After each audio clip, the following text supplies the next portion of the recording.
I was nervous. I overpacked. I almost canceled. But I still got into that plane. And today is a story of how I did it. How I overcame fear before my first solo trip. And don't forget the intro. It's Travel Tuesday. And if not, just another day of a bite-sized travel tip. So, my first solo trip, real solo trip, was in Mexico.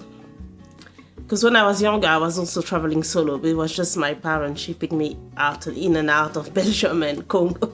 That's for another day. Mexico, first solo trip. I was going for an exchange as an exchange student from Belgium. The caveat is like there was 10 of us from the university who were going to Mexico. But there was one rule. We cannot live together. So the rule was, you go to Mexico to learn Spanish and to immerse into the culture. So we had to live with locals. So I was looking for student accommodation and everything. And I was living with 4 Mexican guys. So I had no choice. Obviously they spoke English, but that's not the point. Live with 4 Mexican guys, Spanish only. All the classes were in Spanish. So I can tell you that I do speak Spanish now, that's for sure. But that was scary for me because that was like a new experience, a new country.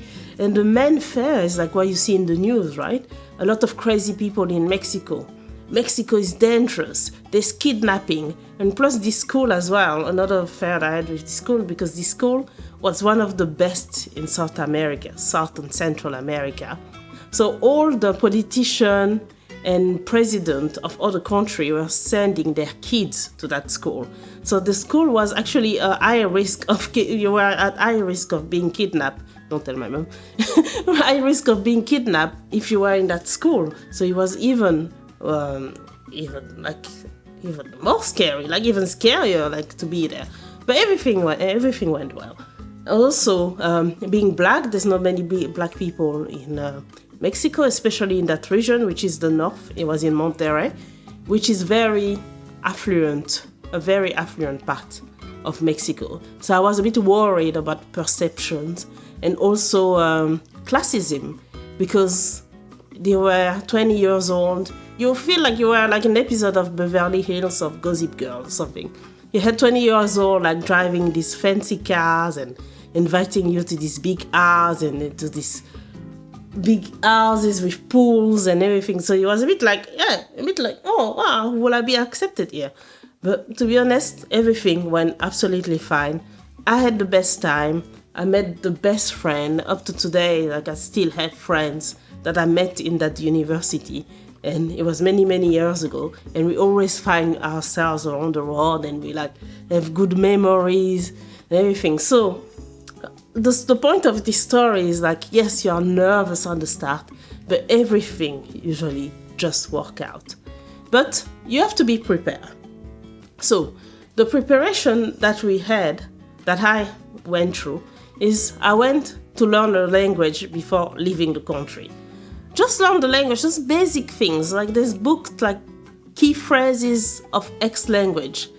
Just like learn about it, like listen to audiobooks, go into Duolingo, do whatever. 5 key phrases. Hi, hello, my name is, thanks, goodbye, how much, what's your name, or whatever. Simple as. If you learn the basic, people are happy. Do a bit more research about the country, about where it's dangerous, where it's safe, where are the crazy people. I had maybe one occasion where there's a fool in the street trying to follow me. It's like, oh, I never seen someone like this, like you, trying to grab me. But luckily, it was a busy street, and like people were intervening, because South American, they don't like this thing about touching women or like harassing women in the street. They were actually defending me, so I was lucky in that sense. But yeah, do your research, just know where not to go. As I said in the previous episode, don't go out with random people drinking or doing other vices. So yeah, and then also, if you find yourself alone and you don't know what to do, there's like guides, like the one I use extensively that help with my research is The Lonely Planet. That really did help with my research. Personally, I wouldn't advise to go that far for your first solo trip. I will say start local. For example, if you are in the UK, I will give the UK example. It's a big country. I'm in London. I can take a train to Manchester. Oh, I'm discovering this new city. Go to the countryside for a hike. All these little things around where you live, it's possible to do it solo for a weekend. So then you can train yourself if you are, not everyone is extrovert, I can understand it. So you can see how you deal with new people around you. And as I said also before, like go to communal places like hostel. If you don't want to stay in a hostel, that's fine. You can go for a drink in the evening. Hostels are always open to everyone. So then you can meet new people. It's all about being open to other culture, really. And always stay connected. So I use an eSIM called Erelo when I travel. At the time, you had to go and buy a physical SIM. But in 2025, there's no way you cannot be connected. So always tell people where you are. I know some people like to be secretive about where they're going and things like that. But tell someone who's close to you, someone in your family, where you are, so they know that you are safe. Once you have done all that, you've been to a local area, you feel confident about yourself, then go to countries that are safe to travel solo. I have linked the video here above, but these countries are like Japan, pretty much the whole of Southeast Asia is safe. Europe, for the most part, is safe, especially Eastern Europe is very safe. And then you will see that it's easy to travel solo. Also, if you want to organize trips, you can go like to Get Your Guide, which are organized little group tour here and there. Go to a city walk. These are usually free.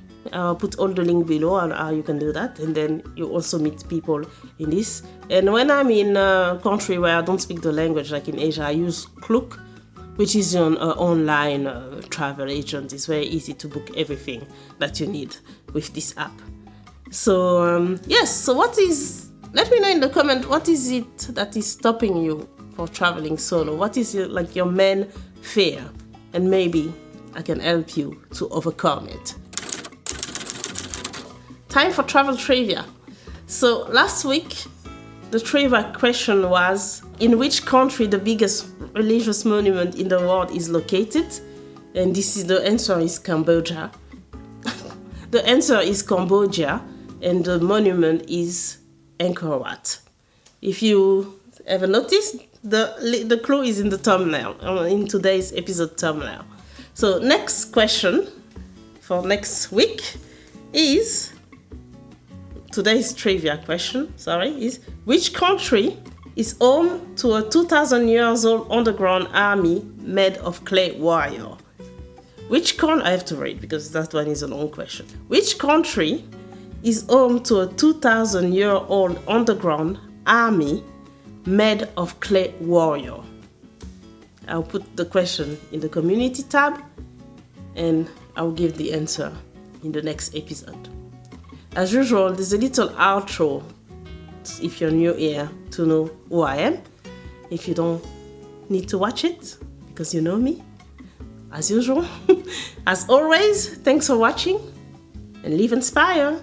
We will be in a very exciting location actually in the next episode. Or the one after. I don't know. Thanks for watching and live inspired. Bye. If you're new here, I'm Marlene. I'm a part-time traveler with a full-time job. This channel is just to inspire you to travel more than you think you can, and solo as much as you can. So see you in the next one, and live inspired.